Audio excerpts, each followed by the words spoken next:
Hello, everyone. This is part 2 of the paper 1 discussion of English Literature Optional 2025. So, we've already discussed section A, question number 1, and section B, question number 5. Today, we will be discussing question number 2 of section A. Okay, section A, question number 2. Okay, so this is section A and question number 2. So, we have already discussed question number 1 and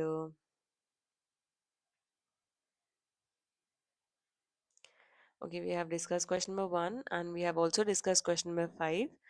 Today we are going to discuss question number 2. The first question is examine the themes of freedom with references to Ariel and Caliban characters in the play The Tempest. So the theme of freedom has been a recurrent theme which have been asked in the exam. So I would say prepare the theme of freedom with references to Ariel has been asked, Caliban has been asked. Now prepare with reference to Miranda, prepare with reference to Prospero. Also because it may be asked, it has always been asked. The theme of freedom has been asked in the previous years, and so Prospero is a prospective question which may be asked, and so you have to prepare beforehand. So here we are asked to examine the theme of freedom with reference to Ariel and Caliban. So we see Ariel and Caliban were the two hires of the island, because Ariel and Caliban were both enslaved by Prospero, and Ariel was the original inhabitant of the island, and Ariel was enslaved by Sycorax in the first in which is not mentioned in the play. Sycorax is not mentioned in the play, but there have been references of how Sycorax had tortured Ariel and captured Ariel in the pine tree. And further, Sycorax's son is Caliban, and Caliban claims that the island, the original hire of the island, is Caliban. So both of them were later enslaved by Prospero, and Prospero was the one who will provide freedom to both Ariel and Caliban. So we can discuss how um both the characters who were enslaved by Prospero, how they view freedom in their own sense.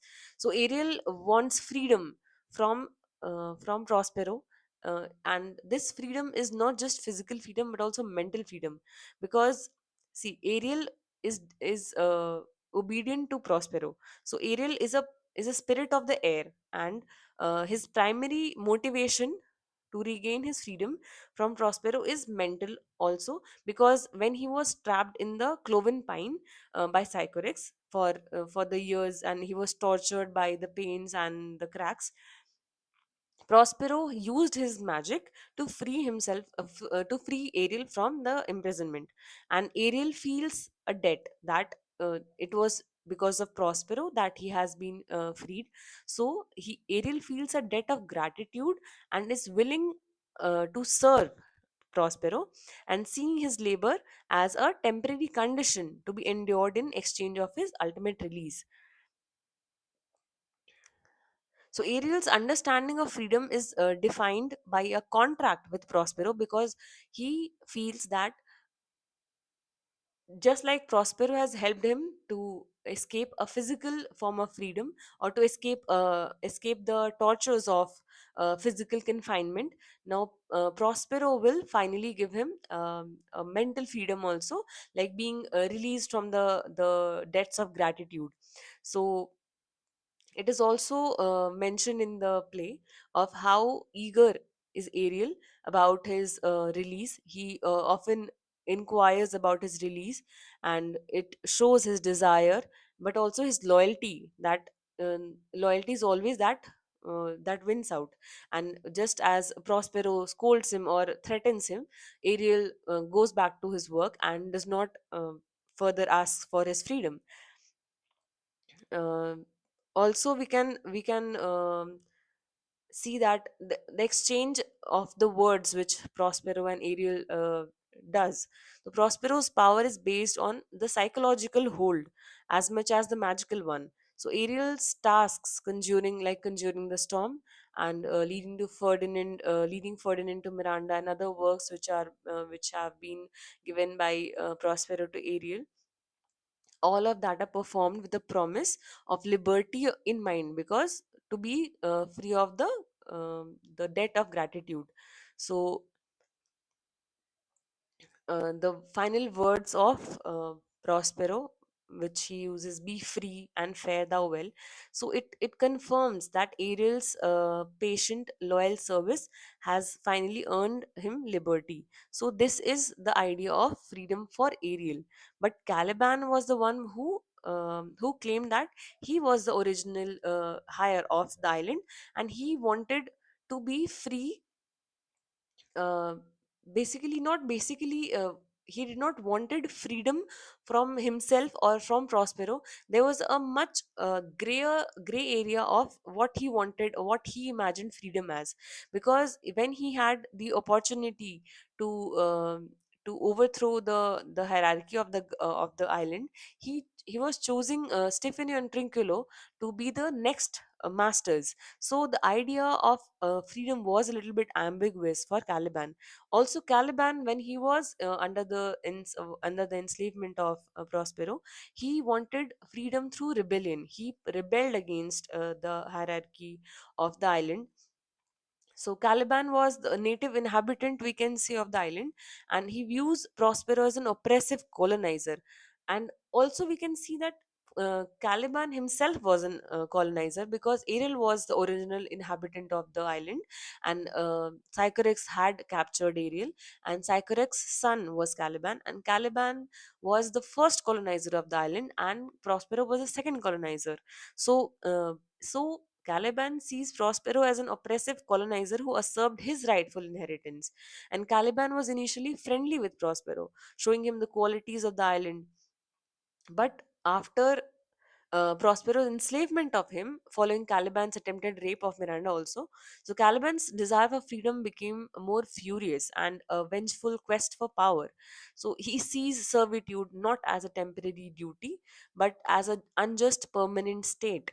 So Caliban freedom is not something which he waits for. This is what I was uh, basically saying, because he was not waiting for. It is something he plots to seize. Now he openly curses Prospero and he seeks to overthrow him. When he meets the drunken Stefano and Trinculo in the later scene, so he immediately pledges to serve Stefano and make him and he believed that he was a brave god, and he promised him to uh, to be the next master of this island, and promised him that he would help Stefano to marry Miranda. So he eagerly plots Prospero's murder. And we can also see how Caliban's idea of all the things which I have already said about Caliban, it shows that Caliban's idea of freedom was flawed, because he simply was trading one master to the another. And unlike Ariel, who is granted freedom, Caliban is simply left in his own state. And it also shows what ambiguous freedom which Caliban was wanting for himself, because Ariel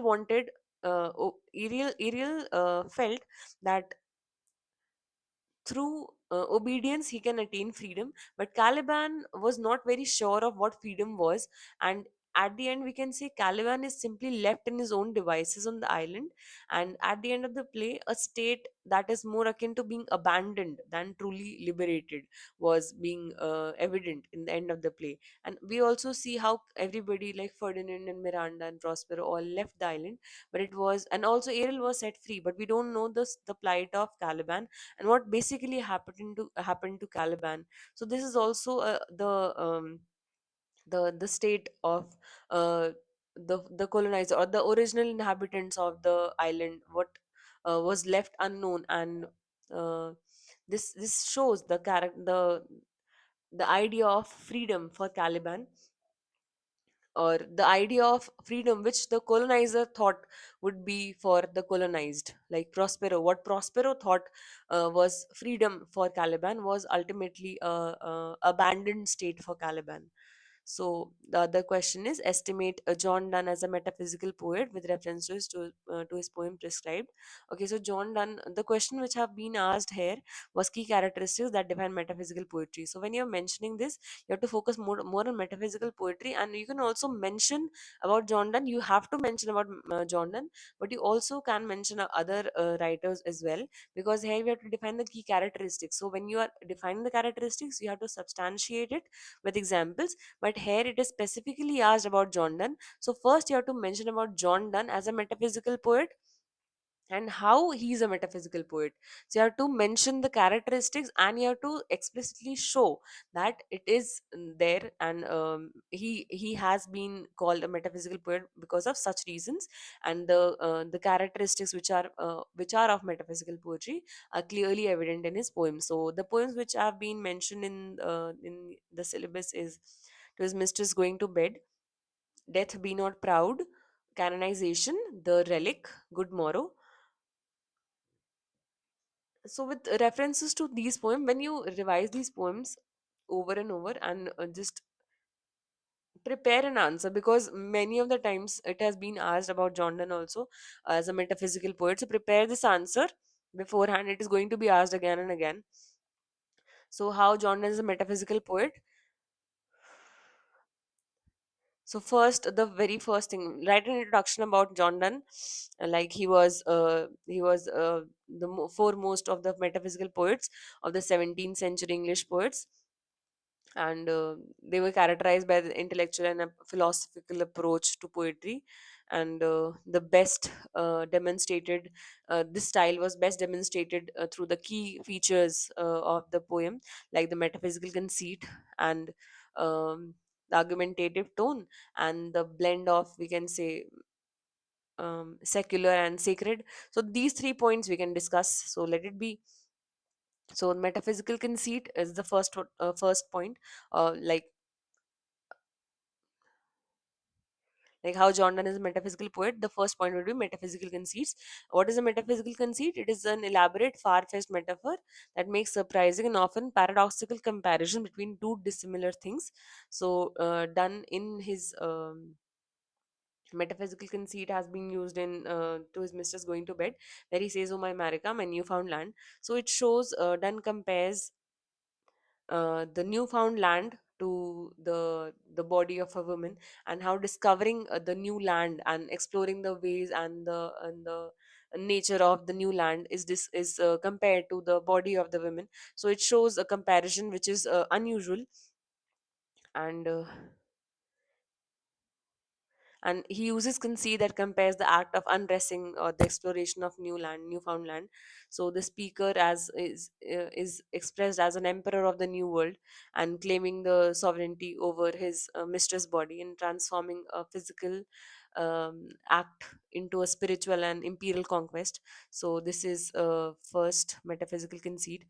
You can use like one when you're explaining metaphysical conceit, give metaphysical conceit examples through the various poems I've done. Then, like one topic, metaphysical conceit, two examples from different poems, not one poem, different poems. Then another like 3 points and two examples is fine. Why I'm saying two examples here? Because this question has been asked, and it is saying that you have to estimate John Donne as a metaphysical poet, reference to his poems. Either you give 4 or 5 points, because of 15 marker, you have to explain a little bit about whatever you're mentioning. So 3 to 4 points will be fine. So, and always you have to give an example from the poems which are mentioned in the text. It is all because it is mentioned here, like with reference to his poem is prescribed. You If it is, even if it is not written, you have to answer the question with reference to the poems or the works of the writer prescribed in the syllabus. So the first is metaphysical conceit, the next is argumentative tone. So the Dunn's poetry is known for his dramatic and intellectual quality, and he often adopts a conversational and direct and argumentative tone. So in canonization, he says, "For God's sake, hold your tongue and let me love." And he also says, what ships have my size drowned. So the speaker proceeds to logically and wittily defend his lover's devotion, arguing that his their love harms no one. So he systematically proves that their love is worthy of canonization or sainthood. And also other example you can use, like if you're giving more than 4 points, use one example of from the poem, or if you're giving less than 4 points, give two examples. So that will be a mix and match, and how you can portray, like you have to give examples. So that is how either you increase the number of points, or you just give two examples, not more than two. Two examples are fine. One heading or one topic, and two examples, like what I'm saying is metaphysical conceit, like you have mentioned. So metaphysical conceit, two examples from metaphysical conceit, and then argumentative tone, two examples, or like one example is also fine, but you have to increase the number of headings, like argumentative tone, blending the sacred with the secular, and other points also you can mention, like blending the sacred and secular if we talk about.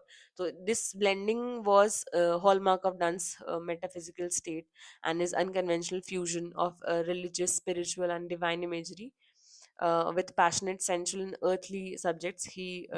What he does basically, he treats the profane love with with the gravity and language usually reserved for sacred love.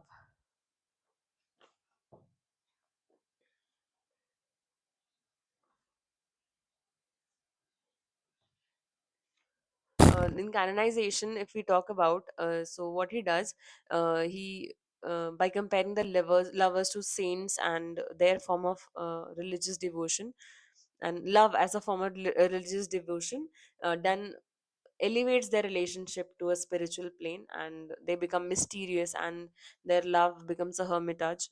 So it blurs the line between physical and the sensual love, and the divine worship. So this was a hallmark of metaphysical poetry. You can, if you're giving three headings, you can use two examples, or if you have to give more topics, more headings, you can also write about how he satirizes women and reacted against the extreme idolization of women. And this extreme idolization was encouraged in the Petrarchan tradition, and this Petrarchan tradition was not followed by Donne. So what has done presented in his poem to his mistress going to bed, what he does, he says,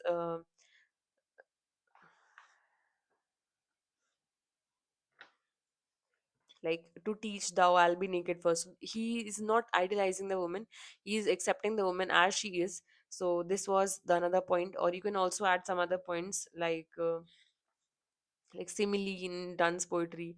There have been much similes, and in again, to his mistress going to bed, there are the the girdle like heaven's zone glistering has been used, or your gown going off, such beauteous state reveals, when from the flowery meadows of the hills shadow steals.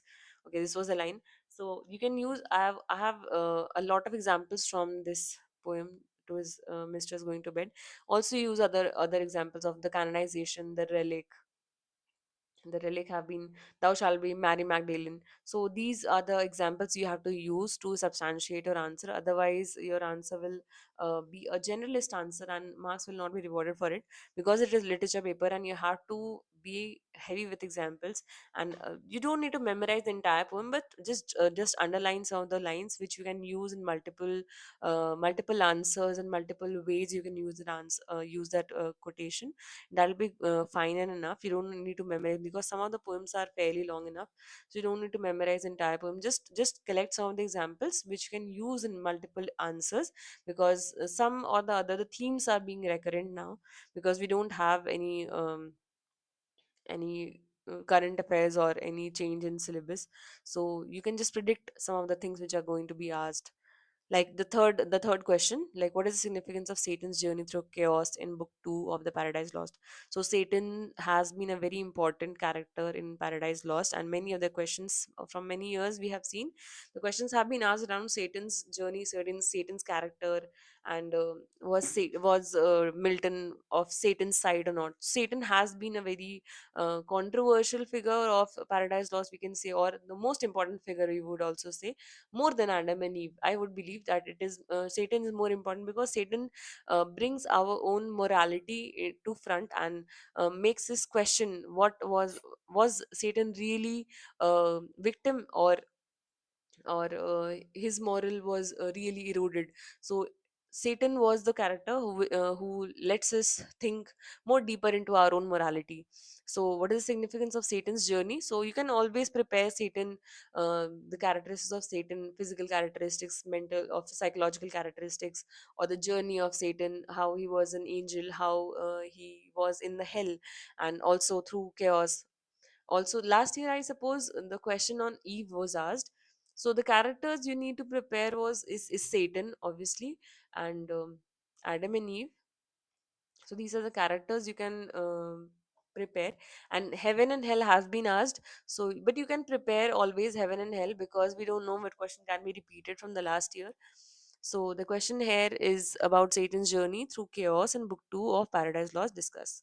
So Satan had an very arduous journey through chaos of in the book 2, and it also brings out the true nature of his rebellion, and the immense intention of his mission. So this journey is not merely a physical journey, but also a psychological one and a symbolic one that reveals the depths of the character uh, of Satan, and the chaotic world which he'll be unleashing upon the creation. So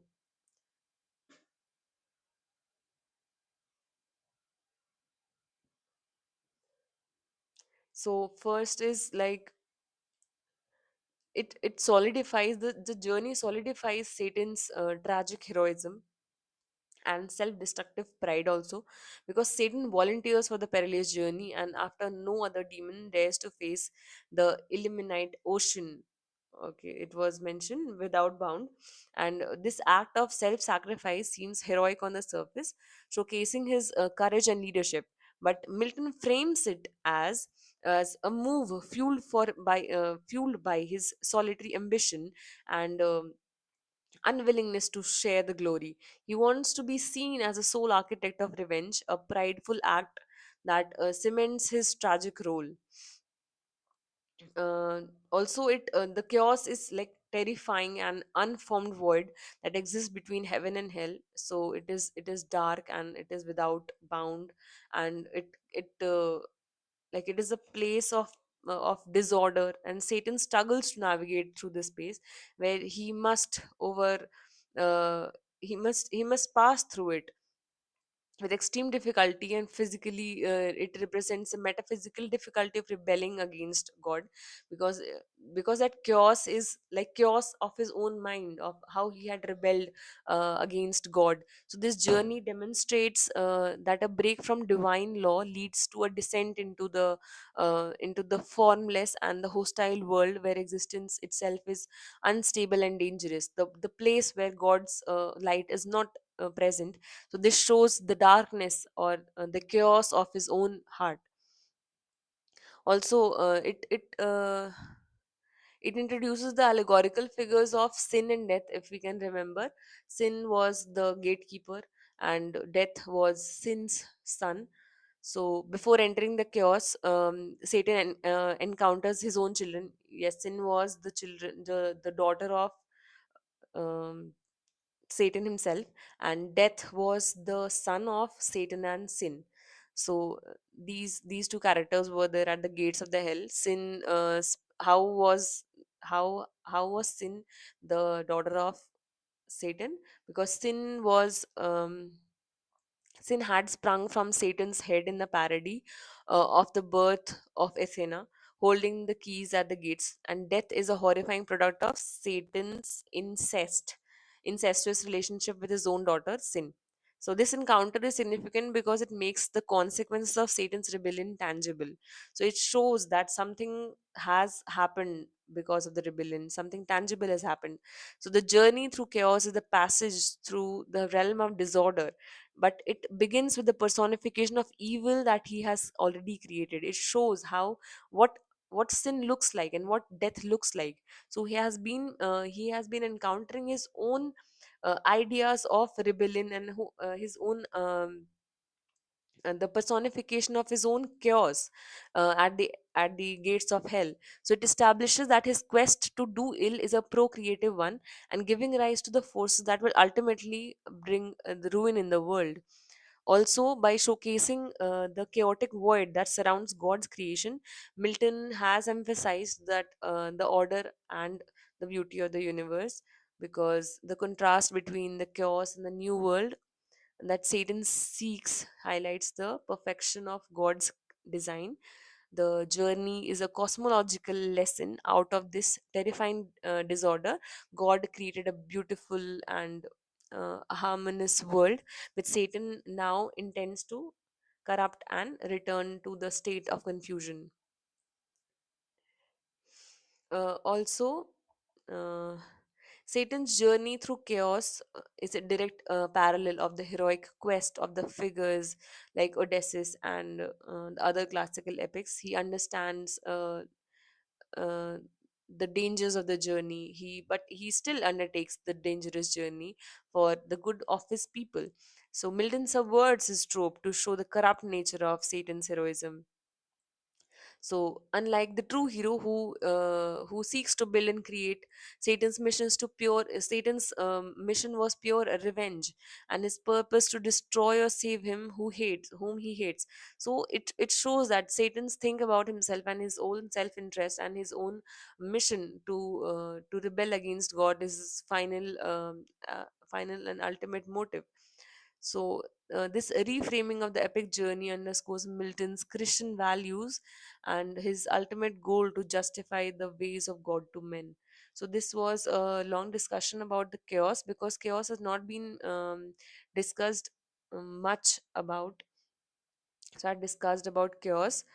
So, these are the questions of question number two, and try to write these answers in a framed order or in a framed manner, so that you can understand what are the things had to be written and what are how you have to frame an answer. Because the things which I have said and the things which you will be writing will be very different. You just have to understand of how and what have to be written in the answers, because the content part is very important, but the framing will be your own personal thing. So the framing is very important. Try to frame an introduction, try to write the contents of the answer in a very crisp manner, and try to conclude the answer in a proper way. You can also check the sources of English literature, of where you can see the actual sources of where to prepare and how toppers answer, where to get the toppers answer. I have mentioned in the video. You can check out the videos of English literature in my channel.